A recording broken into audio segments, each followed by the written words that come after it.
JS TV శ్రోతలారా, ఈ దినము వర్తమానానికి ముందు అంశం బానిసత్వపు విమోచన అను ఉపదేశం. మొట్టమొదటి వాక్యంగా నిర్గమకాండం 3వ అధ్యాయము 7 నుంచి 12 వచనాల వరకున్న దేవుడి వాక్యాన్ని చదువుకొని ప్రార్థన చేసుకొని మనం దేవుని యొక్క వాక్యాన్ని ధ్యానం చేసుకుందాం పిల్లరా. నిర్గమకాండము పాత నిబంధన కాలంలో 46వ నెంబర్ పేజీ. నిర్గమకాండం 3వ అధ్యాయము 7వ వచనం నుంచి 12వ వచనం వరకు. మరియు యెహోవా ఇట్లనెను, నేను ఐగుప్తులోనున్న నా ప్రజల బాధను నిశ్చయముగా చూచితిని. పనులలో తమ్మును కష్టపెట్టు వారిని బట్టి వారు పెట్టిన మొరను వింటిని. వారి దుఃఖములు నాకు తెలిసే ఉన్నవి.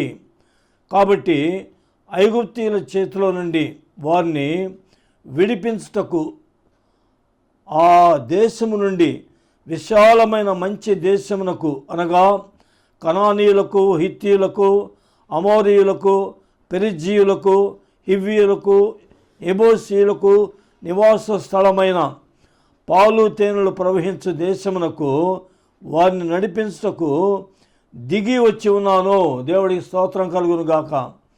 ఏమంటే దేవుడు దిగి వచ్చాడు భూలోకానికి. ఇశ్రాయేళ్ల మొర నిజముగా నా ఎదుగు చేరినది. ఐగుప్తీయులు వారిని పెట్టుచున్న హింస చూచితిని. కాగా రమ్ము, నిన్ను ఫరో యొద్దకు పంపెదను. ఇశ్రాయేలీయులైన నా ప్రజలను నీవు ఐగుప్తు నుండి తోడుకొని పోవలెను. అందుకు మోషే, నేను ఫరో యొద్దకు వెళ్ళుటకు ఇశ్రాయేలును ఐగుప్తు నుండి తోడుకొని పోవుటకు ఎంతటి వాడునని దేవునితో అనగా, ఆయన నిశ్చయముగా నేను నీకు తోడయుందును, నేను నిన్ను పంపితినను అనుటకు ఇది నీకు సూచన. నీవు ఆ ప్రజలను ఐగుప్తులో నుండి తోడుకొని వచ్చిన తర్వాత మీరు ఈ పర్వతం మీద దేవుని సేవించెదరు. దేవుడి మాటలు మన వెనుకల్లో మన ఆత్మీయ మేళ నిమిత్తము ఆశీర్వదించునుగాక. ప్రార్థన చేసుకుందామండి. మహాపరిశుద్ధుడైన ప్రభువా, సృష్టికర్త, మా పాప శాపముల కొరకు వచ్చిన యేసు ప్రభువా, మా కొరకు రక్తము కార్చి మరణించి లేచిన ప్రభువా, నీకు స్తోత్రాలు, వందనాలయ్యా. ఎక్కడ 2-3 ఉంటారో వారి మధ్యన ఉంటాను వాగ్దానం చేసిన పరిశుద్ధాత్మ దేవుడా, ఆత్మస్వరూపి, అదృశ్యుడైన దేవుడా, నీకు స్తోత్రాలు. తండ్రి, కుమార, పరిశుద్ధాత్మ త్రియేక దేవుడా, స్తోత్రములు స్తోత్రములు స్తోత్రములు. మా తండ్రి, మా ప్రభువా, ఈ జేఎస్ టీవీ ద్వారా మా తండ్రి వర్తమానం అందిస్తుండగా మా తండ్రి, ఈ వర్తమానాన్ని బోధించటకు మీ దాసుని నాకు తలంపులు, నడిపింపు, జ్ఞానము, ప్రేరేపణండి నాయన. ఎక్కడ ప్రారంభించాలనో ఎక్కడ ముగించాలనో నా నోట మీ మాట ఉంచి నడిపించయ్యా. మా తండ్రి, మా ప్రభువా, మీ కార్యములు జరుగుతున్నప్పుడు సాతాను సర్వశక్తి కలిగిన అంతరాయం కలిగిస్తుంటాడు. మీ కార్యములు జరుగుతున్నప్పుడు సాతాను అంతరాయం కలిగిస్తూనే ఉంటాడు. సర్వశక్తి కలిగినటువంటి నజరేయుడైన యేసు నామములో గద్దిస్తుండగా బంధించి ఇక్కడ మీరుండి నడిపించి నన్ను వాడుకోమని మా తండ్రి వేడుకుంటున్నాను. ఈ వాక్యోపదేశం చేయుటకు షనయ విజయకుమార్, హేమలత కుమార్తె షనయాను దీవించి ఆశీర్వదించండి. ఆమె ఐఏఎస్ చదవాలంటే ప్రభా, ఒక కలెక్టర్గా దీవించి ఆశీర్వదించుటకు నువ్వు సమర్థుడు, ఎట్ట కృప దయచేయండి. ఈ టీవీ నడిపిస్తున్నటువంటి ఒక చైర్పర్సన్, జేఎస్ టీవీ చైర్పర్సన్ బన్నబాస్ గారిని, కుటుంబాన్ని దీవించయ్యా. టెక్నీషియన్ తమ్ముడు మహేష్ను, కుటుంబాన్ని దీవించండి. సమయంలో మా తండ్రి వాక్యోపదేశం వినుటకు మా తండ్రి టీవీలో వద్దకు వచ్చినటువంటి వారందరి కుటుంబాలను పేరు పేరు వరుసన దీవించి ఆశీర్వదించండి. ఈ ఎండలకు ఎలాంటి బలహీనతలు లేకుండా, ముఖ్యంగా పసిపిల్లలకు, వృద్ధులకు మీ కృప తోడుగుంచి కాపాడి నడిపించయ్యా. మా తండ్రి, మా ప్రభువా, సమస్తలో మీరు తోడుగుండి నడిపించమని, మా తండ్రి నన్ను వాడుకోమని యేసు నామమున వేడుకుంటున్నాం తండ్రి. ఆమేన్. ప్రియమైనటువంటి మా శ్రోతలారా, మీరందరూ ఆరోగ్యంగా ఉన్నారు కదండి. ఈ మాసం చాలా తీవ్రంగా ఉంటాయి ఎండలని ఆరోగ్య శాఖ వాళ్ళు తెలియచేస్తున్నారు. 55 వరకు కూడా ఎండ వచ్చే అవకాశం ఉందట. పసిపిల్లలు, నాబోటి వాళ్ళు, వృద్ధులు జాగ్రత్తగా ఉండకపోతే చాలా ప్రమాదానికి లోను కావాల్సి వస్తుందట. జాగ్రత్త. మరి ప్రతిరోజు బైబిల్ చదువుతున్నారా? కుటుంబ ప్రార్థన చేసుకుంటున్నారా? దేవుడికి లోబడండి, మంచిది. దేవుడు మళ్ళీ దీవించును గాక. ఇదనో బానిసత్వపు విమోచన అను ఉపదేశం మంది. ఈ బానిసత్వంలో దేవుని ప్రతిష్ట ప్రజలైనటువంటి ఇశ్రాయేలీలు ఐగుప్తులో ఉన్నారు.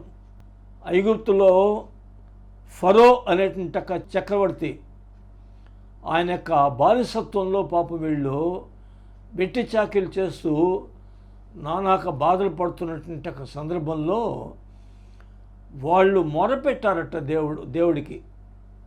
ఏంటంటే మొరపెట్టడం అంటే ప్రార్థన చేయటం. వాళ్ళ మొరలు ఆలకించినటువంటి దేవుడు, భూమి ఆకాశం సూచించినటువంటి సర్వశక్తిమంతుడైనటువంటి ఆ సజీవుడైనటువంటి దేవుడు ఆయన దిగి వచ్చాటండి. దేవుడికి స్తోత్రం కలుగును గాక. ఏంటండి, ఐగుప్తు దేశం దగ్గరికి, భూలోకానికి ఆయన దిగి వచ్చాట. రాయబడింది ఆ మాటలు. ఇందా చదివినటువంటి మాటల్లో నిర్గమకాండం 3వ అధ్యాయము 7వ వచనం నుంచి 12వ వచనం వరకు. అప్పుడు దైవజనుడైనటువంటి మోషేను ప్రేరేపించాడు ఆయన.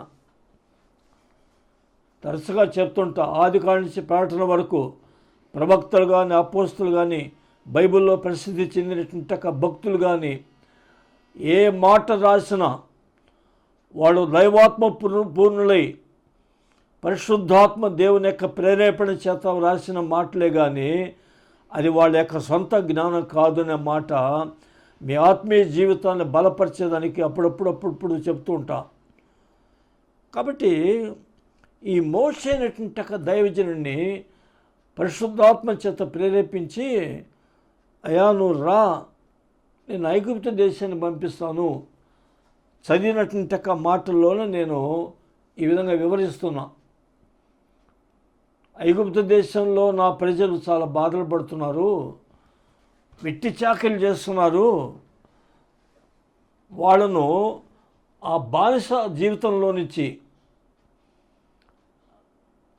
ఆశీర్వాదకరమైనటువంటి దేశము, పాలు తేనెలు ప్రవహించే దేశం అట.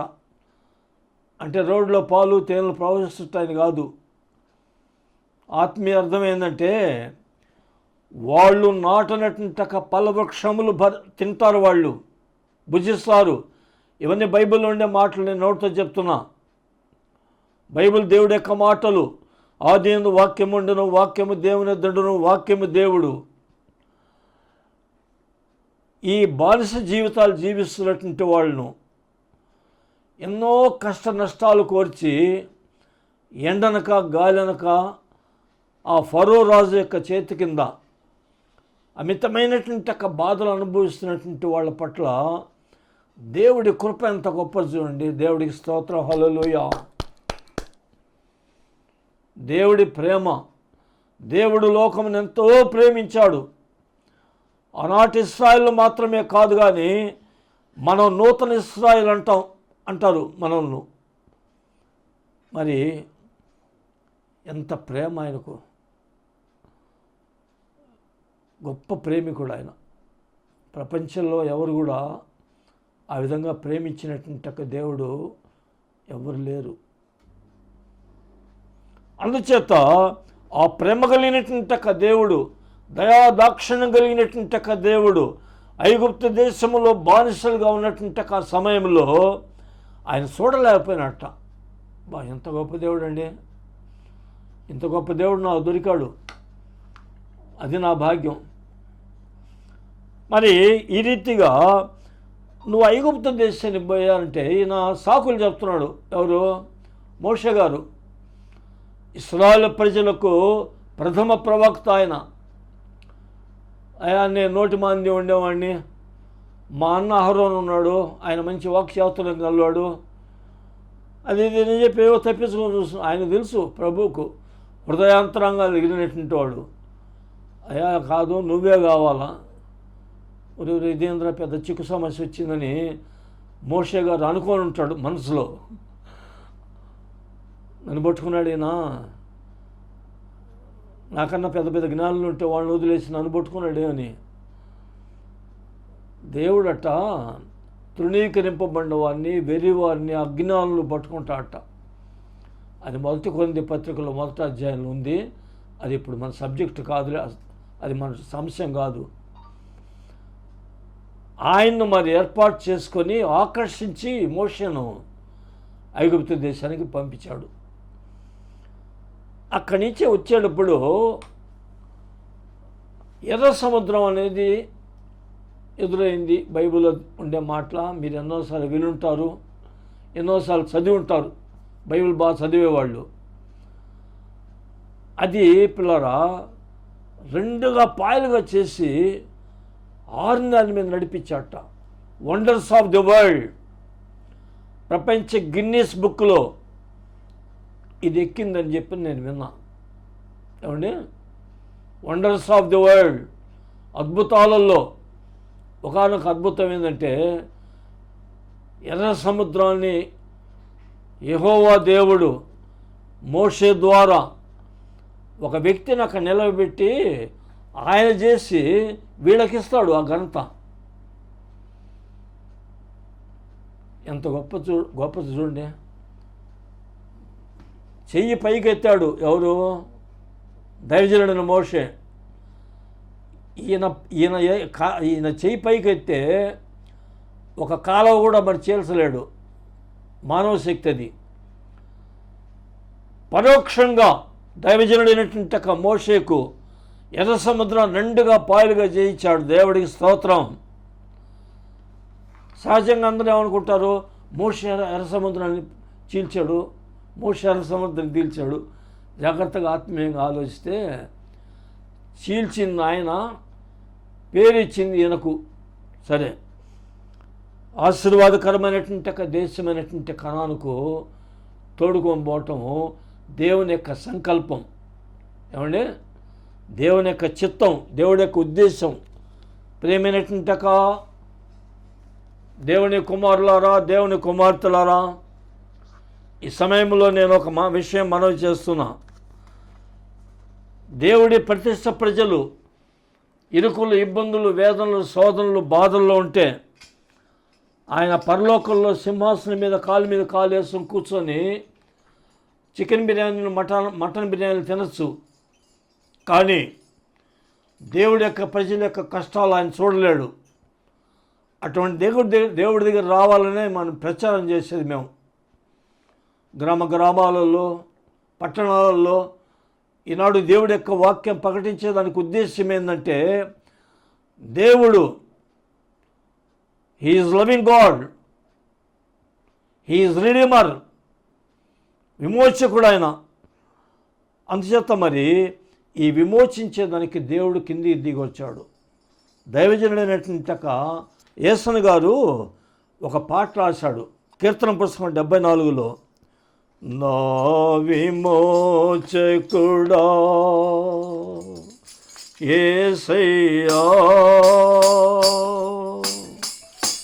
నీ జీవన రాగాలలో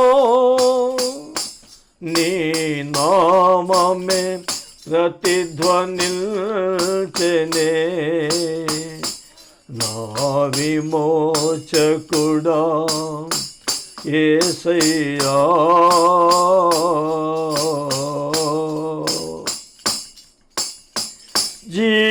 జీవవాక్యము నాలోన నిలిపి జీవ మార్గములో నడిపించినందునా. జీవవాక్యము నాలోన నిలిపే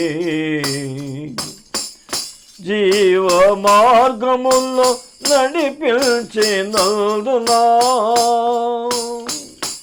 జీవాధిపతి నిన్ను నే విడువలేను జీవాధిపతి నేను విడువలేను నా విమోచకుడా యేసయ్యా నీ జీవన రాగాలలో నీ నామమే ప్రతిధ్వనించెనే నా విమోచకుడా యేసయ్యా మమతలూరించు వారెవరు లేరని నిరాశల చెర నుండి విడిపించినందునా మమతలూరించు వారెవరు లేరని నిరాశల చెర నుండి విడిపించినందునా నిన్ను స్తుతించకుండా నేనుండలేను నిన్ను స్తుతించకుండా నేనుండలేను నా విమోచకుడా యేసయ్యా దేవునికి స్తుతి స్తోత్రం కలుగును గాక. ఈ విధముగా మరి పిల్లరా ఆదరించే వాళ్ళ ఐగుప్తు దేశంలో చాలా కుంగిపోయి నలిగిపోయినటువంటి ఆ బ్రతుకులను ఐగుప్తు దేశంలో దేవుడు ఏర్పాటు చేయబడినటువంటి జనాంగము, దే ఆర్ చోజన్ పీపుల్, వాళ్ళు ఏర్పాటు చేయబడినటువంటి జనాంగము, వాళ్లను ఆ ప్రేమామయుడైనటువంటి దేవుడు, ఆ కరుణా సంపన్నుడైనటువంటి దేవుడు ఏమంటే ఏం చేశాడు? విమోచించాడట. దేవుడికి స్తోత్రం కలుగును గాక. మరి రెండో విషయంలోకి పోదాం మనం. ఇది ఐగుప్తు దేశం నుంచి విమోచించబడింది. First point. రెండవది 3 చెరలు పోయినారు. ఐగుప్తు చెర, అష్షూరీయుల చెర, ఏమంటే బబులోన్ చెర. చివరిగా కన్క్లూజన్లో హిందూ దేశపు చెర అని చెప్పని ప్రభు నాకు ఒక తలంపించాడు. రెండవది అష్షూరీయుల చెర. హోషేయ గ్రంథం 10వ అధ్యాయము 6వ వచనంలో రాయబడినటువంటి మాటలు కానీ మనం ఒకసారి గమనించినట్టయితే పిల్లరా ఈ రీతిగా రాయబడింది. హోషేయ గ్రంథము 10వ అధ్యాయము 6వ వచనం చదువుతా. ఎఫ్రాయిము అవమానము నొందుటకు ఇశ్రాయేలు వారు తాము చేసిన ఆలోచన వలన సిగ్గు తెచ్చుకొనుటకు అది అష్షూరు దేశమునకు కొనిపోబడి రాజైన యోరేబీనుకు కానుగ్గా ఇవ్వబడును. ఏమంటే అష్షూరు దేశపు రాజుకట వీళ్ళు కానుక అయిపోయినారట పాపం. అంటే ఒక రకంగా జాగ్రత్తగా ఆలోచిస్తే బానిసలుగా అమ్మినటువంటి పరిస్థితి, అంతే కదండి. అది అష్షూరు దేశానికి కొనిపోబడ్డారు. దానికి కారణం చెప్పమంటారా? దేవుడి ప్రతిష్ట ప్రజలను పాలుతేలను ప్రవహించేటువంటి కనాన్ దేశానికి ప్రవేశపెట్టిన తర్వాత తాము త్రవ్వనటువంటి బావుల్లో నీళ్లు తాగారు. వాళ్ళు నాటనటువంటి ఫలవృక్షములు భుజించారట. ఏమండి ఇంత శ్రేష్టమైనటువంటి పంట పండించుకొని తినేటువంటి కృప ఇస్తే వీళ్ళేం చేశారంటే దేవుడి ఆజ్ఞలను మరి కొంచెం పక్కన పెట్టి ఇంక వీళ్ళ సొంత ప్లాన్లు వేసుకొని తిరుగుతున్నారు. వ్యభిచారం చేయకూడదు నాయన అంటే వీళ్ళు వ్యభిచారం చేయడానికి ప్రారంభించారు. నేనే దేవుణ్ణి, నేను తప్ప వేరొక దేవుణ్ణి నీకు ఉండకూడదని నిర్గమకాండంలో దేవుడు మరి మనవి చేసి సెలవిస్తే, వీళ్ళు మరి విగ్రహారాధన చేయటం, ఏమంటే విగ్రహారాధన దేవుడికి చాలా అయిష్టమైంది. విగ్రహారాధన చేసినప్పుడు పిల్లరా వాళ్ళకు రావాల్సిన ఆశీర్వాదాలు వాళ్ళకు పోతాయనేది దేవుడి యొక్క బాధ. ఏమంటే నేను తప్ప వేరొక దేవుడిని నీకు ఉండకూడదు నాయన అని చెప్పని ప్రభు సెలవిస్తుంటే, ఈడిపోయి విగ్రహాన్ని చేసుకుని దాని వెనకాల చేరి చప్పట్లు కొట్టుకుంటూ దొంబలలాగా అది మర్చిపోయినారు. ఆ సర్వశక్తిమంతుడైనటువంటి దేవుడి యొక్క ఆదేశాలు కాలదన్ని అవిధేయులైపోయినందువల్ల, ఇప్పుడు లోకంలో ఎవరైనా తప్పు చేశారనుకోండి, ఇప్పుడు మనం నెల్లూరులో ఉన్నాం, నెల్లూరు సెంట్రల్ జైలుకు పంపిస్తారు. ఇంకా కొంత నేరాలు చేసినటువంటి వాళ్ళను రాజమండ్రి సెంట్రల్ జైలుకు పంపిస్తారు. అట్లా ఈ అశ్షూరు చెర అంటే చుట్టూ సైన్యం ఉంటారు, ఎవడైనా తప్పించుకుంటే పట్టుకొని పడేస్తారు వాడిని. అక్కడికి ఎందుకు పంపించారంటే ప్రభు మహా కనికరంతో ప్రేమతో ఐగుప్తు దేశాన్ని తీసుకొచ్చి వాళ్ళకు ఆశీర్వాదకరమైనటువంటి దేశంలో ప్రవేశపెట్టిన తర్వాత తర్వాత వీళ్ళు ఈ విధమైనటువంటి నాటకాలు ఆడుతున్నారు. ఆయన చూడలే, ఆయన నాలాగా ఒక వాళ్ళ సైడ్ ఎఫెక్ట్ అనుకున్నారేమో మరి. ఆయన చూడలే అని చెప్పి వీళ్ళు పిచ్చి పిచ్చి యాక్షన్ చేస్తున్నారు. మరి మీకు పొగురు అనగాలంటే అశ్షూరు దేశాన్ని పంపిస్తే ఆ రాజు మిమ్మల్ని చిన్నగా సరిచేస్తాడు. ఒక ఆయన అంటున్నాడు ఈ మధ్య, కర్ర వంకట పొయ్యి తీరుస్తుందట. ఇది బాగుంది ఈ మాట అనుకున్నా. ఆ విధంగా దేవుడు ప్రత్యక్ష ప్రజలైనటువంటి ఇశ్రాయేలు ఏర్పాటు చేయబడినటువంటి జనాంగం అక్కడికి వచ్చి బానిసత్వ జీవితం జీవిస్తూ నానాక బాధలు పడ్డారు.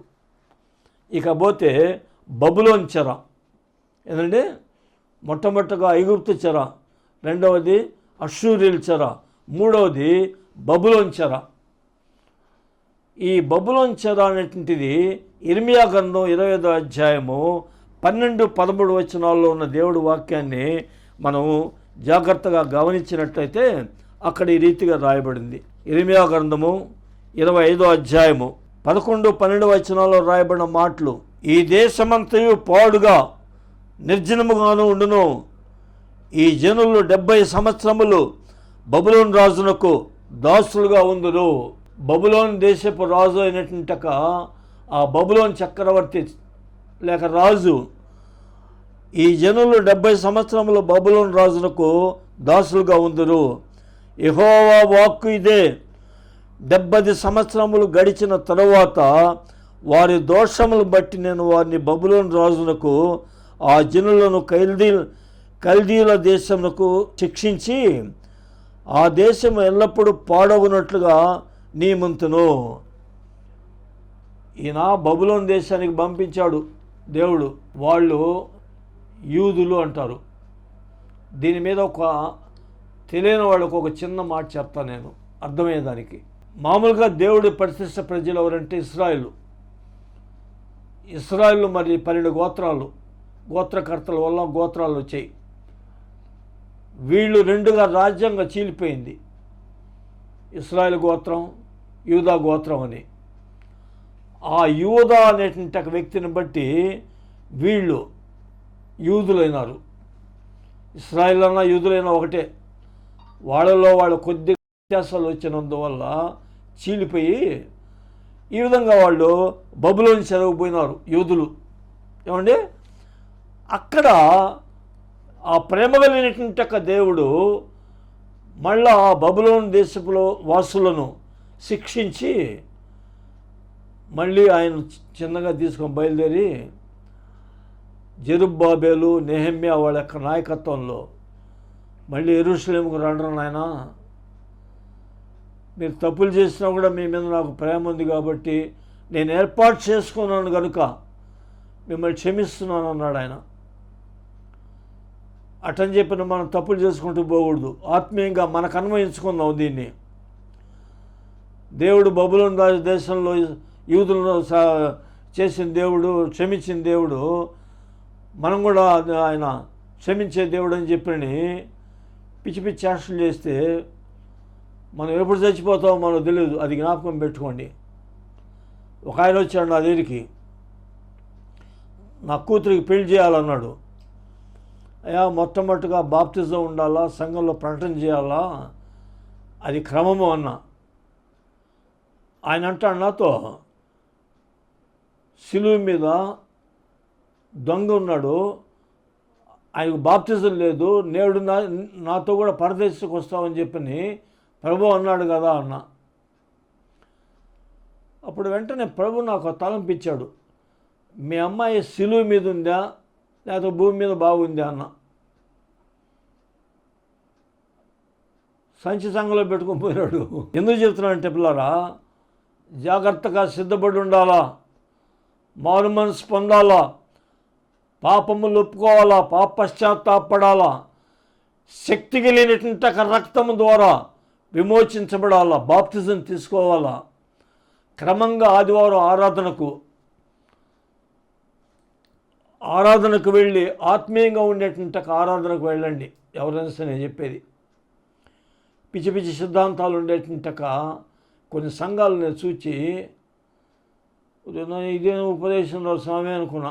ఎందుకు చెప్తున్నా పిల్లరా, ఒక ఆత్మీయమైనటువంటి ఉపదేశం ఇచ్చేటువంటి మందిరాలకు పోతే మీరు ఆత్మీయతలో బలపడగలుగుతారు. అంటే అన్ని ఉంటే అప్పుడు ఆయన అంగీకరిస్తాడు. దేవుడికి స్తోత్రం కలుగును గాక. సరే, ఈ రీతిగా జరుగుతూ వచ్చినటువంటి పరిస్థితుల్లో బైబిల్లో మరి దేవుడి ప్రజలు ఈ 3 చర జీవితాలు అనుభవించాడు. 4వదిగా కన్క్లూజన్, ముగింపులో ఎస్తేరు గ్రంథంలో వచ్చేటువంటి మాటను మనం తీసుకుందాం పిల్లరా. ఎస్తేరు గ్రంథం, ఈ ఎస్తేరు అనేటువంటి ఈమె చాలా మంచి ప్రార్థనా పరురాలు. వస్తీ అనేటువంటి రాణి ఉండింది, అహష్వేరోష్ అనేటువంటి రాజుగారికి. ఆయన గర్వించి గర్వాంధురాలు అయిపోయింది. అందువల్ల మరి ఆ రాజు ఆయన పక్కన పెట్టేసి అందంగా ఉండే వాళ్ళందరూ తీసుకోవాలంటే సెలెక్ట్ చేసి, నేను వాళ్ళు చూసి ఎవరి మీద ఇష్టపడతాను ఆమె రాణి అవుతుందని చెప్పి అన్నాడు. అందులో రాయబడిన విషయం చెప్తున్నా.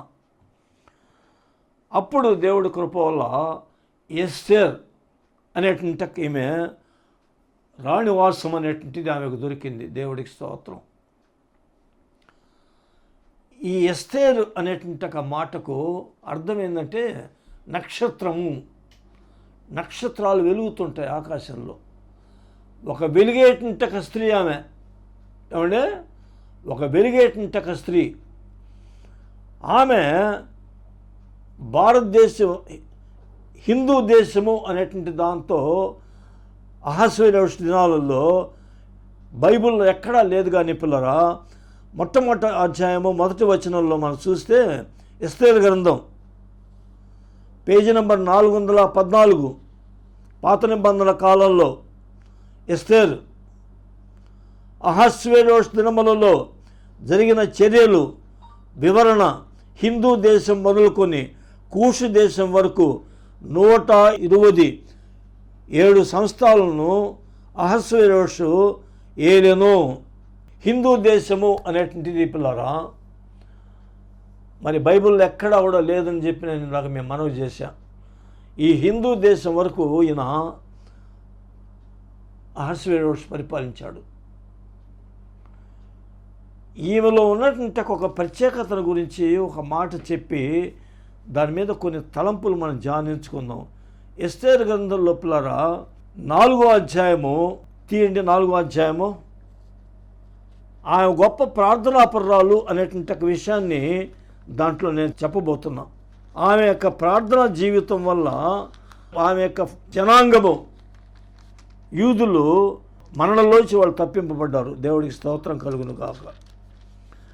మరి పిల్లరా, ఎస్తేరు గ్రంథం 3వ అధ్యాయం తీసినట్లయితే ఆమె ఎంత గొప్ప ప్రార్థనాపరురాలు అనేటువంటిది మనకు ఇక్కడ కనపడుతుంది.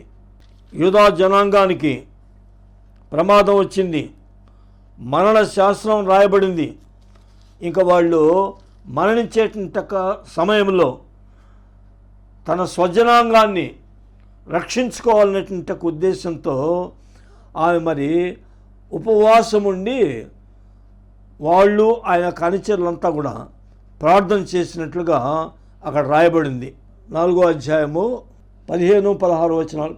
అప్పుడు ఎస్తేరు మొర్దెకైతో మరలా ఇట్లనెను, నీవు పోయి షూషను నందు అనబడిన యూదులందరినీ సమాజ మందిరమునకు సమకూర్చి నా నిమిత్తము ఉపవాసముండి 3 దినములు అన్నపానములు చేయకుండుడి, నేనును నా పనికర్తలను కూడా ఉపవాసముందుము, ప్రవేశించుటకు న్యాయ వ్యతిరేక్తముగా ఉన్నను, నేను రాజునొద్దకు ప్రవేశించదను, నేను నశించదను అనని ఆ యొక్క తీర్మానం చూడండి.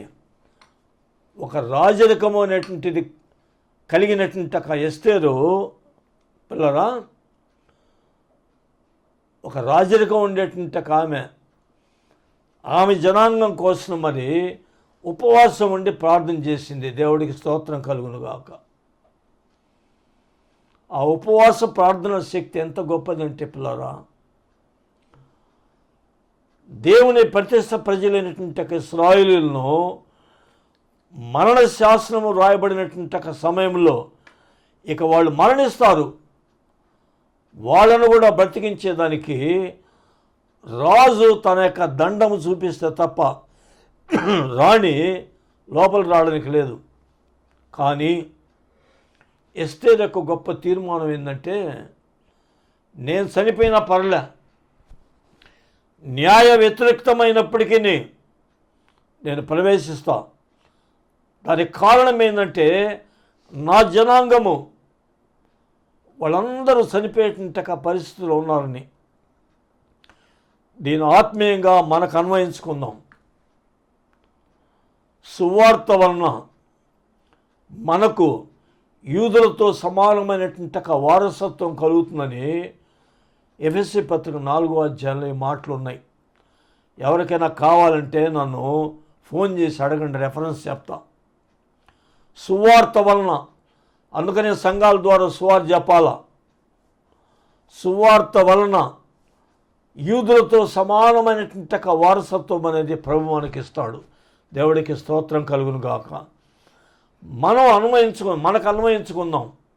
ఏమండి, ఈనాడు మన జనాంగమైనటువంటి ఎస్సీ, హరిజన, అరుంధతీలు చర్చిలో పోతే మీ రిజర్వేషన్ పోతుంది అని చెప్పని ప్రస్తుత ప్రభుత్వం అనేది పాపం భయాందోళనకు గురి చేస్తున్నారు.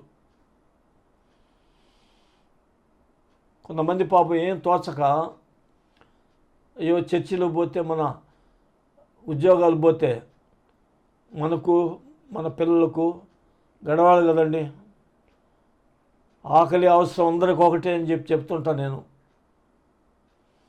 ఆకలి అవసరం అనేటువంటిది స్టేట్ గవర్నమెంట్కి కానీ, కేంద్రానికి కానీ, రాష్ట్రానికి కానీ, ఏ అధికారం అయినప్పటికీ అన్నం లేకుండా ఉండలేరు. కొద్దిగా ఆలస్యమైనా కూడా తినాలా. ఏమండి, మరి దీన్ని తీసేస్తూ ఉంటాం అనేది అది ఎంత మట్టుకు న్యాయమో దయచేసి విఘ్నులు, మేధావులు, చాలా గొప్ప గొప్ప చదువుకున్నటువంటి వాళ్ళు ఉన్నారు. బ్రాహ్మణులు ఒక మాట అంటుంటారు, సర్వే జనా సుఖినో భవంతు అని ఒక మాట ఉంది. ఏంటంటే సర్వే జనా సుఖినో భవంతు, అందరూ సుఖంగా ఉండాలని దాని యొక్క అర్థం. అటువంటిప్పుడు నువ్వు చర్చికి పోతే నీ రిజర్వేషన్ తీసేస్తాం. ఈ సర్వే జనా సుఖినో భవంతు అనేటువంటి చెప్పేటువంటి వాళ్ళు అధికారులు చెప్పండి. ఇప్పుడు ఎక్కడైనా కూడా పూజారులు అంటే వాళ్ళు ముఖ్యమంత్రి కానీ, ప్రధానమంత్రి కానీ, ఈ మంత్రులు మంచి మంచి స్థాయిలో ఉండేవాళ్ళు కానీ పట్టు చీరలు చాలా గొప్ప గొప్ప మంది ఖరీదైనటువంటి తీసుకొని ఆ పూజారి దగ్గర, బ్రాహ్మణుడి దగ్గర పెట్టి, నమస్కారం స్వామి, మమ్మల్ని దీవించండి. అప్పుడు వాళ్ళు ఏం దీవిస్తారు తెలుసా? ధన కనక వస్తువాహనములు వీళ్ళ కలుగునుగాక మారు మనసు పొందాలా, రక్షణ పొందాలా, పాప క్షమాపణ పొందాలా, యేసు ప్రభు రక్తం ద్వారా కడగబడాలా, దేవుడు రెండో రాకడ వచ్చినప్పుడు వీళ్ళు ఎత్తబడేదానికి సిద్ధపడాలా. ఈ మాటలు ఏమి రావు. విజ్ఞులు, శాస్త్రవేత్తలు, చాలా గొప్ప వ్యక్తులైనటువంటి బ్రాహ్మణులారా, ఈ అధికారులు చెప్పండి, మీరు మీ మాటకు చాలా విలువిస్తారు, గౌరవిస్తారు.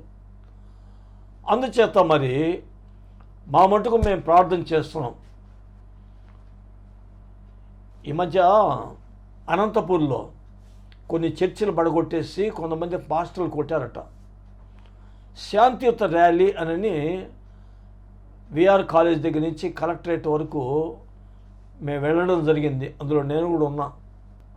డాక్టర్ కలివేల ఎలీషారావు అని ఒక ఆయన నేను మాట్లాడుకుంటున్నాం. భారతదేశ రాజ్యాంగం ఆయన నోట్తో చెప్పేస్తాడు అట్టట్లే. మీ ఇద్దరం మాట్లాడుకుంటూ వస్తూ అప్పుడు ఒక మాట అన్నా నేను, ఏం సార్ ఈ అన్యాయం అంటే, ప్రార్థన చేద్దాం ఫస్ట్ గారు, ఇద్దరం మాట్లాడుకుంటూ వస్తున్నాం. అక్కడ ఏఎస్పీ అనుకుంటా, ఎస్పీ గారి తర్వాత, లేకపోతే ఒకవేళ డిఎస్పీ నాకు తెలియదు, వాళ్ళతో సార్ నమస్తే సార్ అన్నా. ఏమండి అన్నాడు, మేము మీ కొరకు ప్రార్థన చేస్తాం. 1 తిమోతి పత్రికలో 2వ అధ్యాయం 1-3 వచనాల్లో ఉంది. రాజుల కొరకు, అధికారుల కొరకు, మనుషులందరి కొరకు ప్రార్థించండి. ఇది మంచిది, మన దేవుడికి ఇష్టమైనటువంటిదట ఈ ప్రార్థన. మీ కొరకు మేము ప్రార్థన చేస్తామండి. అది ఏ ప్రభుత్వం రానండి, ఏ ప్రభుత్వం దిగిపోనండి, ఉండండి, వాళ్ళ కొరకు మేము ప్రార్థన చేస్తాం. ఇది దేవుడి యొక్క వాక్య క్రమం. అటువంటప్పుడు మరి ఆ ప్రాంతాల్లో అనంతపూర్లో చర్చిలు బడగొట్టేసి ఏమండి పాస్టర్లు కొట్టడం అనేది, మీరు విశాల భావాలతో ఆలోచించండి అన్న. నేను మీరే బిడ్డలు గల్లోడు కదండి, ఇట్టున్నారు అంతే. వాళ్ళు ఇంకా సమాధానం చెప్పలే. అందుచేత పిల్లరా, ఎస్తేరు ప్రార్థన చేయటం మాత్రమే కాదు కానీ ఆమె క్రియారూపం దాల్చింది. ఆమె చనిపోయేదానికైనా సరే కానీ రాజు దగ్గరికి నేను వెళ్ళిపోవాలని. మరి ఈనాడు పిల్లరా, మేము ప్రార్థన చేసుకుంటూ కూర్చుంటాం అంటారు కొంతమంది. గొప్ప విషయం. ప్రార్థన వల్ల ప్రేయర్ కెన్ డూ మిరకల్స్. ప్రార్థన అనేది గొప్ప కార్యాలు చేస్తాడు. అయితే మన ఇంట్లో కూర్చొని ప్రార్థన చేసుకుంటూ దేవానికి స్తోత్రం స్తోత్రం స్తోత్రం స్తుతి అనేది అంటూ మనం కూడా రంగంలో దిగాల. అంటే కర్రలు కట్టాలను పట్టుకొని కాదు. శాంతియుత ర్యాలీలో కొన్ని శాఖల వాళ్ళు రారు, నాకు తెలుసు. అప్పటికి రోడ్లో బడి మేము తిరిగేవాళ్ళం, మాకు పరిపాటం లేకనా ఏమని చెప్పండి. కూర్చుంటే మాకు బాగా గడిచిపోతున్నాయి దేవుడి దయ వల్ల, యేసయ్య కృప వల్ల.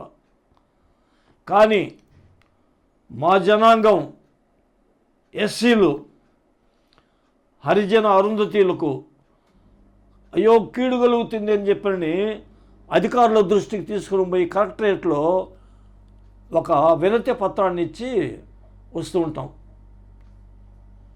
మణిపూర్లో గొడవలు జరిగినప్పుడు కూడా మేము శాంతియుత ర్యాలీ చేసాం. ఆ క్రియారూపకంగా ఉండాల. ఒక స్త్రీ ఆ విధంగా చేస్తే మరి పురుషులు కదలకుంటాం అనేది అది ఎంత విచారకరం ఒకసారి ఆలోచించండి. స్త్రీకి ఉన్నటువంటి ఒక తెగింపు, ఎస్తేరుకు ఉన్న తెగింపు కొంతమంది పురుషులకు లేదు. అనుభవంలో చూచా తలనరిసినోడిని. దయచేసి ఇక మీదటైనా ఆ విధంగా చేయని వాళ్ళు చేయాల్సిందిగా నేను మనవి చేస్తున్నా. దేవుడి మాటలు మన వెనుకల్లో దీవించిన గాక. చిన్న ప్రార్థన చేసుకొని ఆశీర్వాదంతో మనం సెలవు తీసుకుందాం. పరిశుద్ధుడా, వందనాలయ్యా. ధ్యానించుకున్న మాటలు విన్నవారి హృదయంలో ఫలింపచేయండి.